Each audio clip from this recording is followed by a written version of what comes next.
Sorry, one पंच man anime के सबसे powerful character सैटामा का फाइट एनिमे इंडस्ट्री के most popular and powerful characters Naruto, Luffy और Gojo से कराऊं तो आखिर इस बैटल को कौन जीतेगा? लेकिन मैं इन तीनों को एक साथ सैटामा से नहीं भिड़ाने वाला हूँ, बल्कि मैं इन तीनों का फाइट सैटामा के साथ 1 वर्सेस 1 कराऊंगा। लूफी के पावर्स को जान लेते हैं। लूफी के बेसिक एबिलिटीज के बारे में बात करें तो ये अपने बॉडी को स्ट्रेच, कंप्रेस कर सकता है। इमेंस स्ट्रेंथ, ड्यूरेबिलिटी, स्पीड के साथ powerful attacks and unique combat styles perform कर सकता है। साथ ही इसने अपने हाकी लूफी को हराना लगभग इम्पॉसिबल हो जाता है। अब नारुतो के भी पावर एंड एबिलिटीज को जान लेते हैं। नारुतो का basic power shadow clone jutsu, ninjutsu, taijutsu और सेन जुत्सु है। इसके अलावा नारुतो के पास कुछ फॉर्म्स है जिसमें वह एक्सट्रीमली पावरफुल हो जाता है, जैसे mode, sage mode, six path sage mode, Baryon mode. इन फॉर्म्स में Naruto enhance speed, strength, durability, chakra reserves achieve करता है। साथ ही सभी चाक्रा नेचर को मैनिपुलेट कर सकता है और इनहेंस स्पीड से होने वाले इंजरीज को भी हील कर सकता है। और अब लास्ट कैरेक्टर है गोजो सातोरू। गोजो सातोरू के पास लिमिटलेस टेक्निक्स है जिससे यह स्पेस तक को मैनिपुलेट कर सकता है। गोजो के पास ब्लू, रेड, पर्पल जैसे बहुत सारे कर्स्ड टेक्निक्स हैं। इसके अलावा इसके पास 6 आइज है और साथ ही इसका गेम चेंजर टेक्निक इसका डोमेन एक्सपेंशन है, जिससे यह अपने अपोनेंट को एक इंफिनिटी वॉइड में ले जाता है जहां पर सिर्फ इसका कंट्रोल होता है। और चलो अब साइटामा के पावर्स को भी जान लेते हैं। साइटामा सिर्फ अपने एक पंच से पावरफुल मॉन्स्टर को फिनिश कर सकता है। इसके पास normal punch, consecutive punch, serious punch, super sneeze and death punch जैसे अटैक्स हैं। इसके पावर लिमिट को बताया नहीं गया है। बंदा न्यूक्लियर पंच से मार खाकर भी 0 रिएक्शन देता है। इसी के साथ हमने सभी कैरेक्टर्स के पावर एंड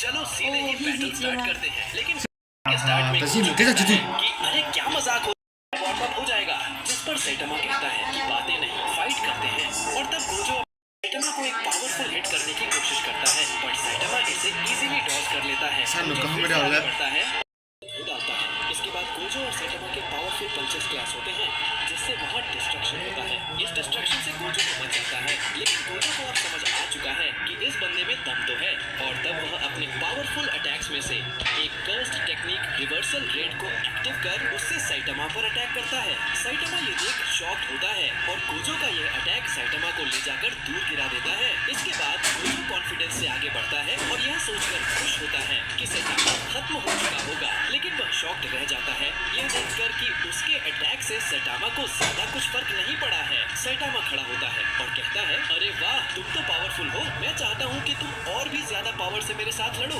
और तब गोजो अपना एक और powerful attack cursed technique lapse blue को एक्टिव करता है, जो कि बहुत ही ज्यादा ग्रेविटेशनल फोर्स वाला होता है।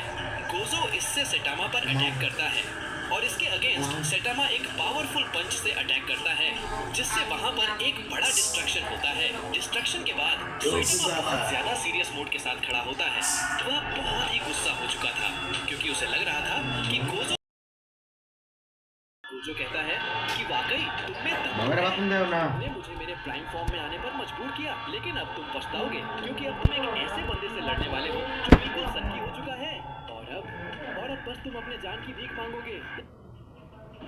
डोमेन एक्सपेंशन को एक्टिव करता है, जिससे गोजो का इंफिनिटी वॉइड फैलता है और सैटामा गोजो के इंफिनिटी वॉइड में फंस जाता है। और तब गोजो अपने हाथ को सैटामा के टकले पर रखकर उसे खत्म करने ही वाला होता है कि तभी सैटामा मुड़कर उसकी ओर देखता है, जिसे देख गोजो की फटके 64 हो जाता है। लेकिन वही दूसरी ओर सैटामा को आसपास के बैरियर को देख मजा नहीं आ रहा है और अब वह इसे तोड़ने की सोचता है। इसी के साथ एक पावरफुल पंच से वह गोजो के पूरे इंफिनिटी वॉइड को भी तोड़ देता है। गोजो ये देखकर बहुत ही शॉक्ड होता है, लेकिन अब उसके गुस्से का लेवल बहुत ही ज्यादा बढ़ चुका है। उसका एग्रेशन लेवल इतना ज्यादा बढ़ चुका है कि हमें गोजो का सबसे पावरफुल फॉर्म देखने को मिल रहा है। गोजो सिर्फ इतना कहकर कि अब तुम नहीं बच पाओगे, अपने पूरे कर्स्ड टेक्निक्स को कलेक्ट कर एक बहुत ही पावरफुल अटैक क्रिएट करता है और उससे सैटामा पर अटैक कर देता है। ये अटैक बहुत ही पावरफुल होता है क्योंकि इसके प्रेजेंट से ही आसपास सब टूटने लगता है। गोजो अपने प्राइम लेवल पर होता है और जैसे ये अटैक सैटामा को लगता है, सैटामा का हालत खराब हो जाता है। इस अटैक से एक बहुत ही बड़ा एक्सप्लोजन होता है जिससे पूरा यूनिवर्स शेक होता है, बट इस अटैक से सैटामा बच जाता है और इस बार सैटामा रियली बहुत ही ज्यादा एंग्री हो चुका है और अब वह अपने सुपर स्पीड से आगे बढ़ता है और बिना कोई चांस दिए गोजो को डेथ पंच से खत्म ही कर देता है। साइटामा का स्पीड इतना ज्यादा होता है कि गोजो को बचने का समय ही नहीं मिलता और इसी के साथ गोजो साइटामा से हार जाता है। और अब सेकंड फाइट होने